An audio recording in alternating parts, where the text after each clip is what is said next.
Bonjour et bienvenue, voici notre tour d'horizon économique, géopolitique, énergétique, sanitaire et boursier. Nous sommes le vendredi 16 septembre.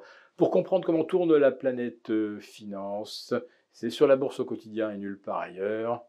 Et le titre du jour s'intitulera assez naturellement Trois sorcières et opération coup de balai.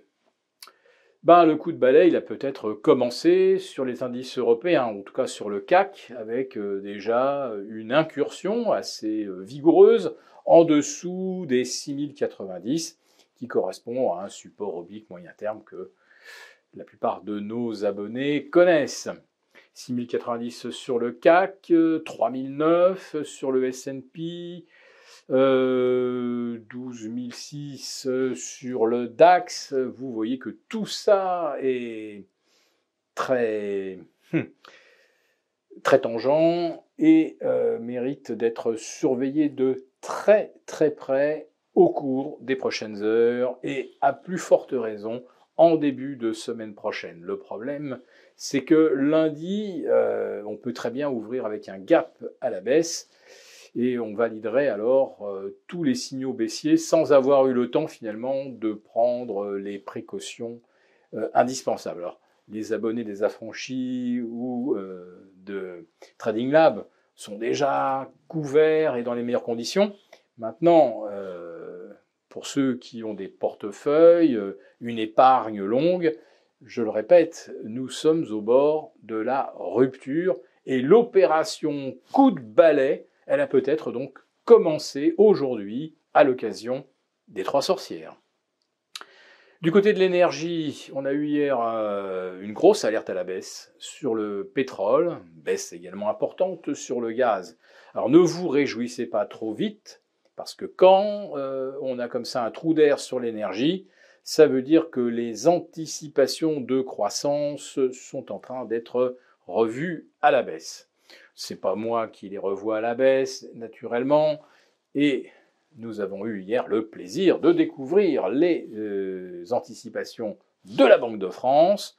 Donc 2,6% de croissance en 2022, oui, mais parce que ça sera une mesure globale, mais sur le quatrième trimestre, on sera peut-être déjà sur une trajectoire négative.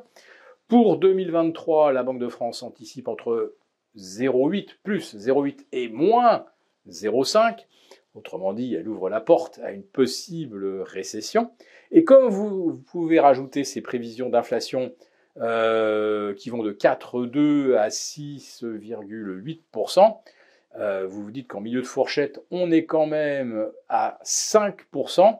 5% d'inflation et 0 de croissance, ça veut dire en fait une contraction en termes réels de moins 5% de l'économie.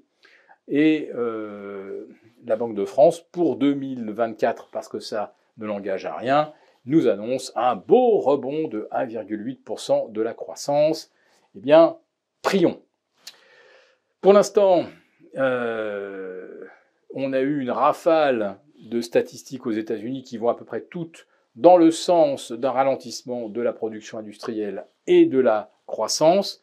Nous attendons la prochaine révision des objectifs de la Fed.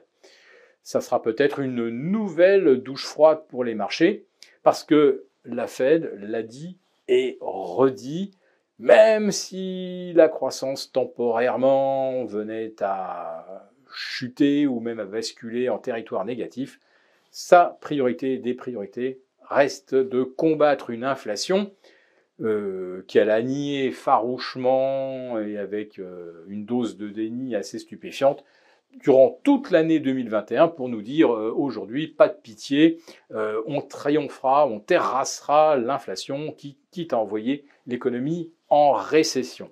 Eh bien, si ces paroles de la Fed ne suffisaient pas, effectivement, à calmer des marchés qui sont encore très très très hauts d'un point de vue historique, les taux courts qui ont franchi la barre des 4%, ça suffit à lui seul à provoquer la correction des marchés.